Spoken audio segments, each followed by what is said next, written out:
Hello friends, इस video में अपन discuss करेंगे कि कोई भी पदार्थ है उसके भौतिक व रासायनिक परिवर्तन के बारे में। तो देखिएगा, भौतिक एवं रासायनिक परिवर्तन, फिजिकल एंड केमिकल चेंजेज। कुछ पदार्थों में ऐसा होता है कि परिवर्तन का कारण हटाने पर पुनः प्रारंभिक पदार्थ प्राप्त हो जाता है। ऐसे परिवर्तन को भौतिक परिवर्तन कहते हैं।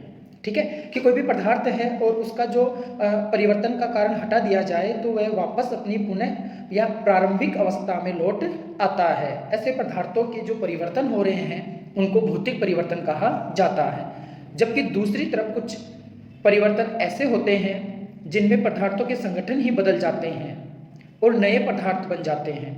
ऐसे परिवर्तन को रासायनिक परिवर्तन कहते हैं।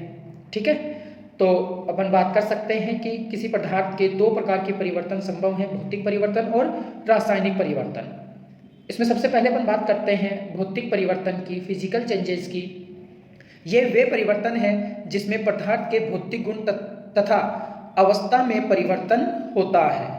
अपन कह सकते हैं कि ये वे परिवर्तन हैं जिनमें पदार्थ के भौतिक गुण तथा अवस्था में परिवर्तन होता है, परंतु उसके रासायनिक गुणों में कोई परिवर्तन नहीं होता। मतलब जो रासायनिक संगठन होता है उसका, उसमें कोई बदलाव नहीं होता है पदार्थ में।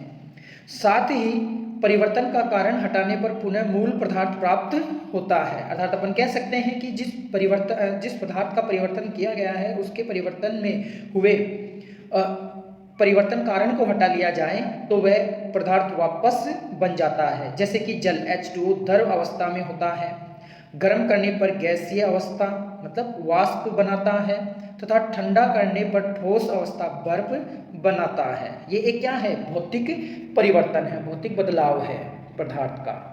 ठीक है, नेक्स्ट देखिएगा, रिएक्शन दी हुई है ऐसे यहाँ पर कि बर्फ ली गई, बर्फ को ठंडा करने पर और गर्म करने पर ऐसे एरो साइन दिया गया है, इधर से इधर चल रहे हैं।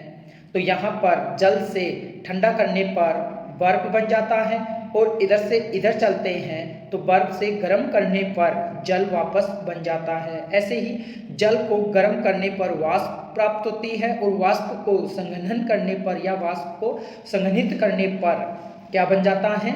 जल बन जाता है। ठीक है, तो ठोस अवस्था से द्रव अवस्था, द्रव अवस्था से गैस अवस्था प्राप्त हो जाती है। लोहे का चुंबक बनना एक क्या है? भौतिक बदलाव है या भौतिक परिवर्तन है। नौसादर NH4Cl का ऊर्ध्वपातन, शक्कर का पानी में विलय होना आदि इनके उदाहरण होते हैं। ठीक है, नेक्स्ट देखिएगा, भौतिक परिवर्तन के गुण कि भौतिक परिवर्तन वास्तव में होते क्या है। पदार्थ के केवल भौतिक गुणों यथा अवस्था, रंग, गंध आदि में परिवर्तन होता है तो वो पदार्थ का क्या कहलाता है? भौतिक परिवर्तन कहलाता है। परिवर्तन का कारण हटाने पर पुनः प्रारंभिक पदार्थ प्राप्त होता है इसमें। ठीक है, यह परिवर्तन अस्थायी होता है, मतलब स्थायी रूप से ये परिवर्तित नहीं हो सकता। नए पदार्थ का निर्माण नहीं होता। ठीक है, केवल एक पदार्थ दूसरे पदार्थ में अवस्था बदल सकती है। ठीक है, नए पदार्थ का इसमें कोई निर्माण नहीं होता है। अब देखते हैं अपन रासायनिक परिवर्तन, पदार्थ के रासायनिक परिवर्तन की बात करते हैं। ये वे परिवर्तन हैं जिसमें पदार्थ के रासायनिक गुणों, संगठन में परिवर्तन होता है, गुणों में तथा संगठन में परिवर्तन होता है तथा नया पदार्थ बनता है। मतलब पूरे के पूरे गुण बदल जाते हैं और संगठन में बदलाव आता है।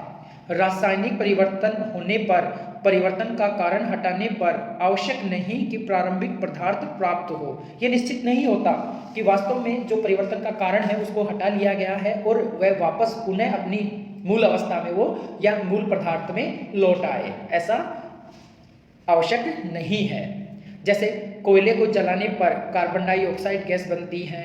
ठीक है, अब कार्बन डाइऑक्साइड गैस को वापस कोयले में तो परिवर्तित नहीं किया जा सकता ना। ठीक है, तो ये क्या है? स्थायी बदलाव है, स्थायी परिवर्तन होते हैं। कोयले को जलाने पर CO2 गैस बनती है।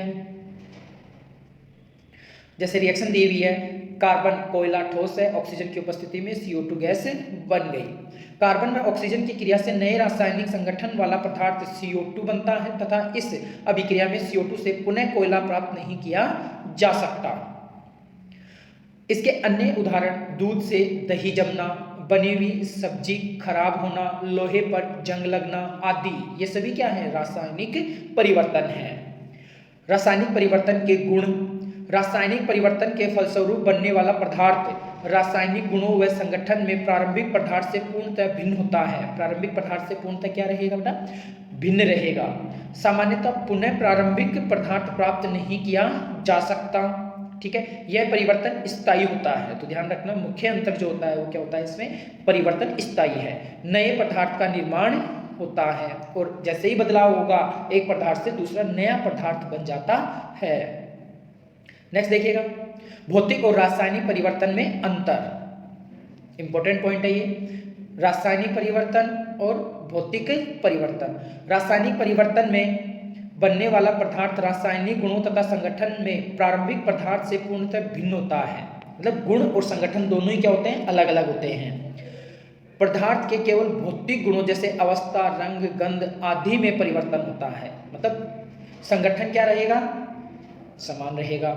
सामान्यतः रासायनिक परिवर्तन में देखिएगा, सामान्यतः प्रारंभिक पदार्थ पुनः प्राप्त नहीं किया जा सकता और यहाँ पर पुनः प्राप्त कर सकते हैं, बट कंडीशन होती है कि परिवर्तन का कारण हटाने पर पुनः प्रारंभिक पदार्थ प्राप्त हो जाता है।